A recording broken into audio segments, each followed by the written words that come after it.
7h56 sur Europe 1. C'est l'heure du Zoom Éco, Nico Saliagas. C'est dur à dire. Le Zoom Éco. Faut marquer la petite pause au milieu. Alors, est-ce que c'est la fin de l'emploi à vie pour les fonctionnaires? Le gouvernement s'attaque à la réforme de la fonction publique, Axel de Tarlet. Oui, après les cheminots, le gouvernement s'attaque aux fonctionnaires. En tous les cas, les syndicats crient déjà très fort. La CGT, Force ouvrière, parle, je cite, d'une attaque sans précédent contre le statut. Alors, de quoi s'agit-il?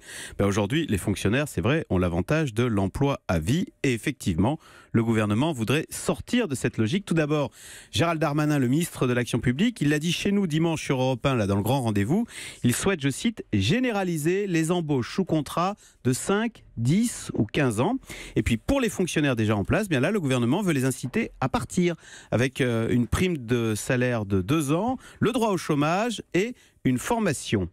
Alors, la question... Est-ce que ça peut marcher? L'emploi à vie est un marqueur très fort dans la fonction publique. Alors c'est vrai, même si vous savez que déjà dans la fonction publique, sur 5 millions d'agents, il y a déjà 1 million de contractuels. Donc ce sont des gens qui n'ont pas l'emploi à vie. Donc oui, l'idée quand même c'est d'aller plus loin. Alors l'objectif, ça n'est pas tant de faire des économies. Contrairement à ce qu'on croit, la fonction publique en France ne coûte pas plus cher qu'ailleurs. Ce qui coûte cher dans la dépense publique en France, ce sont les transferts sociaux. C'est tout ce qui est retraite, chômage, aide d'État en toutes sortes. Mais les fonctionnaires, ils ne coûtent pas plus cher qu'ailleurs. L'objectif de cette réforme, c'est avant tout et surtout d'avoir une fonction publique plus efficace grâce à la mobilité. Parce qu'aujourd'hui, le système est très rigide, très cloisonné.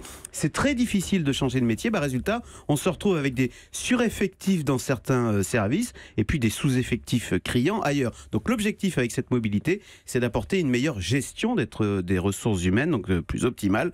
Et honnêtement, tout le monde aurait à y gagner. D'abord, les administrés. Aujourd'hui, sondage Ipsos, 45% des Français perçoivent une dégradation de la qualité des services publics, donc tant mieux si ça s'améliore.